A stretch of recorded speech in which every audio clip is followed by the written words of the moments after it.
يابا شلونكم؟ هنا عندنا صندوق، وهذا صندوق مضروب بالتيب، راح نفتحه من التيب وراح نطلع من عنده فشي اسمه دراي ايس، او بالعربي نسميه ثلج جاف. خل اشوفكم ايش راح يسوي هذا الثلج. الثلج هذا من يذوب راسا يتبخر مباشره، يعني ما يصير مي مثل الثلج العادي. راح نحط بكوب هنا شويه مي حار، راح نجيب لنا شويه دراي ايس نشيلها بالملقط ونخليها بوم. تشوفون شلون يذوب مباشره يتبخر الى CO2 ثاني اكسيد الكربون. راح نسوي بيه وصفة جدا سريعة. راح نجيب لنا شوية أوريو، راح نضربها بالشوبة كلش هواية إلى أن نطحنها طحن كلش قوي. اللي ما يحب أوريو يقدر يخلي أي نكهة كيفكم، حتى لو كانت شوكليت، ستروبري، فواكه، كيفكم. راح نشيلهم ونخليهم بكاسة. هسه راح نخلي فوقهم كمية زينة من الحليب مكثف محلى. تحبون الآيس كريم مالتكم حلوة هواية خلوا هواية، تحبوها مو كلش حلوة خلوا شوية. هنا راح نخلي فوقها كمية زينة من الكريمة. أنا دا استعمل هنا كريمة طبخ، تشتغل عندكم أي نوعية ماكو أي مشكلة، بس كريمة تخفق مو كلش راح تشتغل. انا افضل كريمة طبخ بعد احسن. هسه راح نجيب لنا خفاقة ونخفق كل هالمكونات كلش زين. الاوريو مالتنا راح يبدي يشرب الكريمة ويبدي يتفكك كلش زين. احنا نريد يتفكك كلش هواية. تحبون تخلوه بالبلندر تطحنوه يصير ناعم هم بعد احسن، بس هاي الطريقة همينة تشتغل. هسه راح نجيب الصندوق مال دراي ايس، راح نفتحه. عباقدر نفتح فد شي سحر. وهسه راح نجيب لنا بلندر. ملاحظة لازم تكون البلندر مالتنا من هالنوع هذا حتى تبقى مفتوحة من فوق.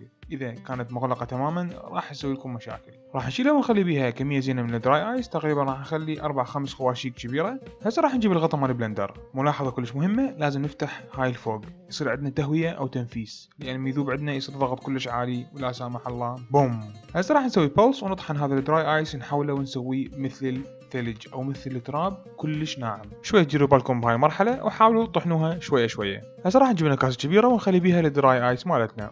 ها شنو باع شلونه. ملاحظه لا تطخوا بيدكم لان هذا كلش بارد، ايش قد بارد ممكن انه يحرقكم.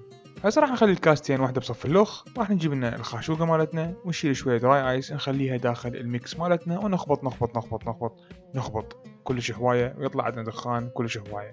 طبعا لازم نخبط كلش زين الى ان يصير عندنا الدراي ايس يختفي او يذوب داخل الايس كريم.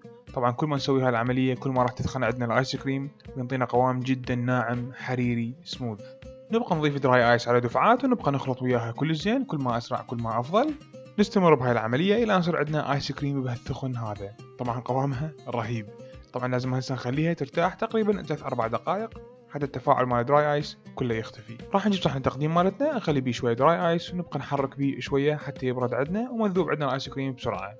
ملاعيب مال العيد هاي. بعدها راح نجيب ايس كريم نشيلها ونخليها داخل الماعون 1 2 3. هسه راح نجيب لنا شويه اوريو راح نكسره ونخليه فوق الايس كريم. هسه راح نجيب صحن التقديم الثاني نخلي بيه صحن التقديم الاول. بطتنا بطتكم. وراح نجيبها من دراي ايس نخليه على الاطراف.